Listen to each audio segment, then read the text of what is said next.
महाकरुणी तथागत भगवान गौतम बुद्ध, विश्व रत्न बोधिसत्व डॉक्टर बाबा साहब अम्बेडकर, बहुजनों के सभी महापुरुषों को विनम्र अभिवादन करता हूं।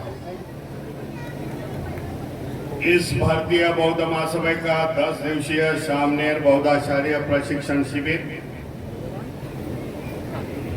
जिनके संघ नायक महंते बुद्ध रत्न जी, उनका सामनेर संघ को मैं प्रणाम करता हूं। यहाँ उपस्थित भारतीय बौद्ध महासभा के सभी पदाधिकारी जो मेरे साथ मुंबई से चल के आए, कैप्टन जी प्रवीण निखाड़े, आदरणीय राजवीर सिंह बौद्ध, राजवीर सिंह सिद्धार्थ संस्कार विभाग, राकेश मोहन भारती जो संचालित कर रहे हैं, समय सिंह जी,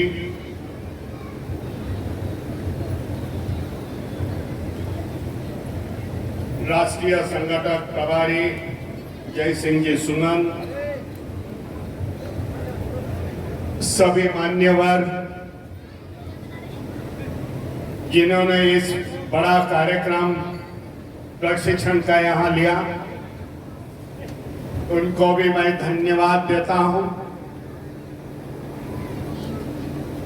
क्योंकि इतनी बड़ी संख्या से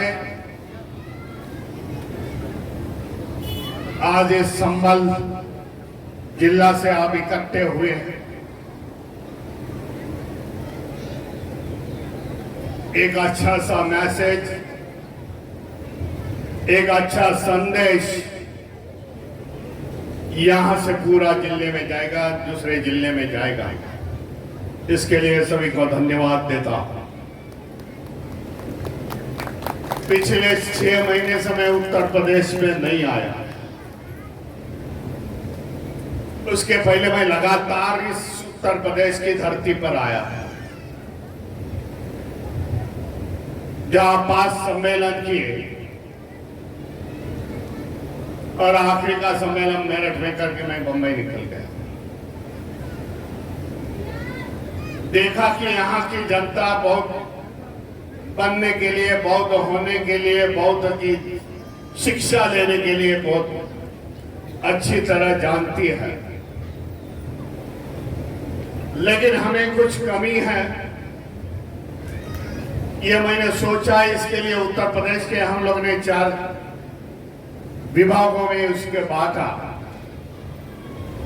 और वही कारण है, मैं समझता हूं कि इस प्रकार के सम्मेलन, इस प्रकार के कार्यक्रम, बौद्ध महासभा के कार्यक्रम आज इस उत्तर प्रदेश के धरती पर चल रहे हैं। जो मैं 6 महीने आया नहीं, क्योंकि इलेक्शन का माहौल था। इलेक्शन के माहौल में जनता इलेक्शन में ज्यादा चाहती है। भाई उत्तर प्रदेश में मैंने देखा ज्यादा से ज्यादा लोग राजनीति की चर्चा करते हैं। इसके लिए सोचा कि भाई इलेक्शन होने के बाद उत्तर प्रदेश से फिर से कार्यक्रम की शुरुआत की जाए। बताना चाहता हूं भाई, राजनीति है, इलेक्शन आते हैं निकल जाते हैं। 5 साल पहले कोई विधायक था, वो गिर जाता है, हट जाता है, लेकिन हमारा ध्यान इस धम्म पर होना जरूरी है। मैं समझता हूं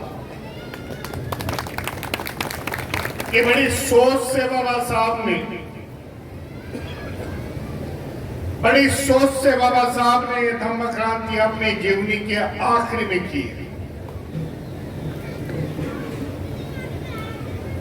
और जानते थे बाबा साहब इस धम्म क्रांति से ही मेरा समाज आगे निकल जाएगा। जीवन में बाबा साहब ने अनेक क्रांति की है, इसके लिए हम इधर बैठे। हम पढ़े लिखे हो गए, इंजीनियर डॉक्टर बन गए, सरकारी अधिकारी बन गए। ये बाबा साहब की क्रांति की देन है। जो क्रांति बाबा साहब ने 1927 से 14 तले से निर्माण की। भाई हम भी आदमी, हमें भी हक और अधिकार है। जो कुदरत से पानी आता है वो ग्रहण करने का हमें अधिकार है। ये क्रांति बाबा साहब ने महाराष्ट्र में महाड़ में की। जिस समय कुत्ते बिल्ली भेड़ बकरियां पानी पीते थे, लेकिन हमें पानी नहीं पीने देते थे। ह्यूमन राइट की लड़ाई ये बाबा साहब ने इस देश में लड़ी। और नमक बिमक का छोड़ दो, नमक वाले भी बाबा जी है, उसको ज्यादा महत्व दे दिया इस देश में। लेकिन भाई पानी ग्रहण करना ये हमारा अधिकार है, मौलिक अधिकार। उस क्रांति के साथ बाबा साहब ने शैक्षणिक क्रांति की, राजनीति की क्रांति की, सामाजिक क्रांति की, आखिरी में धम्म क्रांति की।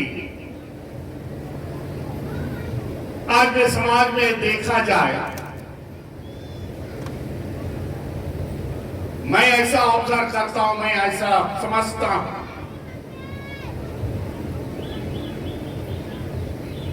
गलत भी हो सकता है, लेकिन जो जो बाबा साहब के क्रांति के साथ आगे वो आगे निकल गए, और जो बाबा साहब के क्रांति के साथ शेड्यूल कास्ट, शेड्यूल ट्राइब, वंचित समाज के लोग नहीं आ गए, वो पीछे रह गए, धर्मकांड अंधश्रद्धा में रह गए। इसके लिए उनकी प्रगति नहीं होगी। इसीलिए भारतीय बौद्ध महासभा जो बाबा साहब ने स्थापित की, जो भारतीय बौद्ध महासभा के बैनर के ऊपर, बैनर के नीचे बाबा साहब ने ये देश में क्रांति की, जो पूरे दुनिया में देखी जाए। भगवान गौतम बुद्ध, सम्राट अशोक और तीसरे डॉक्टर बाबा साहब अंबेडकर ने इस क्रांति की है, जिन्होंने हथियारों से नहीं, जिन्होंने संदेश से, एक भी खून न बहाते हुए ये देश में क्रांति की। कई लोग देश में क्रांतियां हो गई, दुनिया में क्रांतियां हो गई, तलवार के जोर पर हो गई, बंदूक के जोर पर हो गई। कम्युनिस्टों की बात कर रहा हूं, चाइना की बात कर रहा हूं। लेकिन ये तीन महापुरुष, भगवान गौतम बुद्ध, सम्राट अशोक, बाबा साहब अंबेडकर, दुनिया को फिर से दिखा दिया कि क्रांति हो सकती है। एक बड़ा समाज परिवर्तन हो सकता है, दूसरे धम्म में, विचारों से हो सकता है। ये बाबा साहब की क्रांति हमें देश के कोने कोपरे में लेके जानी पड़ेगी, वंचित समाज तक लेके जानी पड़ेगी। बताना पड़ेगा कि हमारी भलाई इसमें है भाई, बौद्धों में है, बौद्ध धम्म में है हमारी भलाई, जो मानवता का संदेश देता है, भाईचारा देता है, करुणा का संदेश देता है। इसी कारण 2500 साल होने के बावजूद भगवान बुद्ध के विचार कभी आउटडेटेड नहीं हो गए, कालांत के बाहर नहीं हो गए। उस समय उसकी आवश्यकता थी 2500 साल पहले। आज भी उसकी आवश्यकता इस देश को है, पूरे दुनिया को। इसके लिए पूरे दुनिया में 18 कंट्री ऐसे 18 देश ऐसे है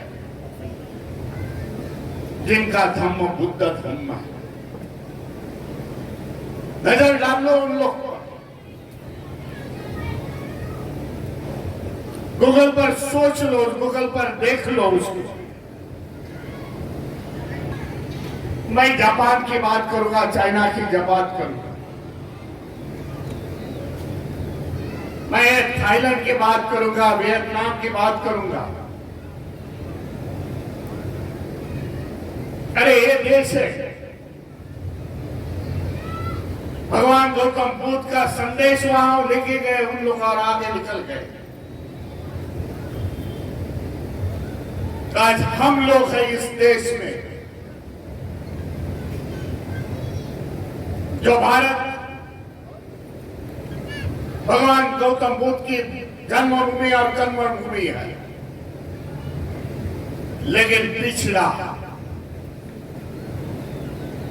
क्योंकि हम लोग बुद्ध के विचारों से ढल गए। बुद्ध का धम्म यहां समाप्त हो गया, लुप्त हो गया, इसके लिए पिछड़े हैं। मैं धन्यवाद देना चाहता हूं हमारे प्राइम मिनिस्टर नरेंद्र जी भाई मोदी को, जिन्होंने कल बिहार पटना में वहां यूनिवर्सिटी का निर्माण किया, नालंदा यूनिवर्सिटी का निर्माण किया, उसका उद्घाटन किया। करीब करीब 15 साल उसका निर्माण को लग गया।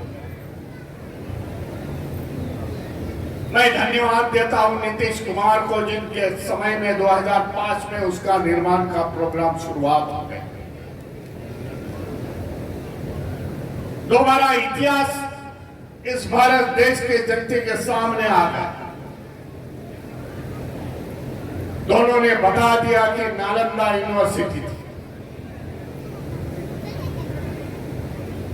ईस्वी सन पूर्व 2005 में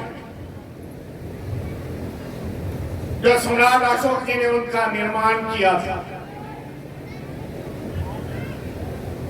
800 साल यूनिवर्सिटी चली इस देश में। विदेशों के विद्यार्थी, विदेशों के भत्ते वहां पढ़ने आते थे। 10,000 विद्यार्थी पढ़ते थे, जिसको छात्र बोल सकते हो आप। दोबारा इतिहास सामने आ गया। बताना चाहता हूं, नालंदा एक अकेली यूनिवर्सिटी नहीं थी। हमारे देश में 19 यूनिवर्सिटी थी। नालंदा थी, तक्षशिला थी, सांची थी, गुजरात में वैभवी थी। इस तरह की 19 यूनिवर्सिटी थी। देश महासत्ता था, सुपर पावर कह सकते हो। आज हमारे राजनेता कहते हैं हमें सुपर पावर बनना है। बताना चाहता हूं भाई, देश उस जमाने में सुपर पावर था जब हम लोग ने भी इस देश पर 1200 साल राज्य किए। वो बुद्धिस्ट राज्य थे इस देश में।